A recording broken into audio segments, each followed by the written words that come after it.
ASAP family. Thank you! Hindi napigilan ng aktres na si Maha Salvador ang maluha sa ASAP stage. Naging emotional si Maha sa kanyang pagbabalik sa ASAP. Naging guest kasi si Maha para ipromote ang kanyang bagong single na Sugal, na kung saan ang team production nito ang siya ring gumawa ng kanyang hit song na Dahan-Dahan.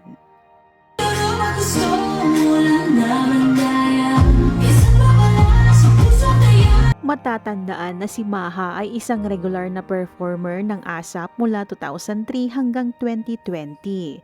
Noong kalagitnaan ng 2020, nagpasya si Maha na umalis sa nasabing programa para sumali sa Sunday Noontime Live o SNL ng TV5. Isang noontime musical variety show na ginawa ng Bright Light Productions at CS Studios, kung saan ang dating direktor ng ASAP na si Johnny Manahan ang namuno sa palabas.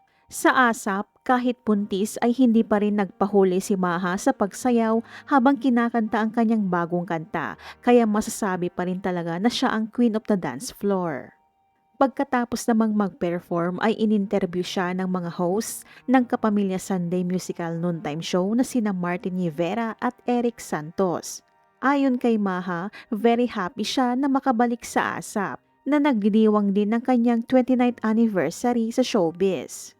Kaya very happy ako to perform my newest single, Sugal, dito sa ASAP kasi it's my 20th anniversary.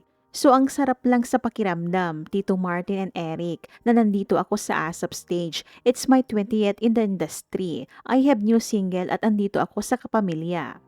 And again, my ASAP family. Thank you! Nagsimula namang maging emotional ang aktres nang pasalamatan niya ang kanyang ASAP family at ang ABS-CBN executives.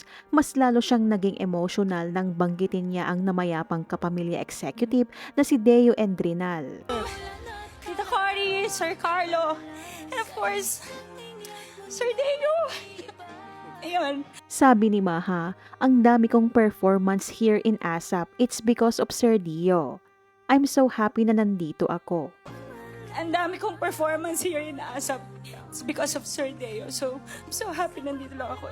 Thank you guys. Thank you. Miss Apple, He's Mami smiling. Vince, He's smiling from the Sir best seat in the Louie. house. Yes. Thank you guys. Hindi lang si Maha ang masaya sa muli niyang pagtapak sa ASAP stage, pati na rin ang mga Kapamilya viewers na namiss siyang mapanood na mag-perform tuwing Sunday sa show na sobrang saya rin.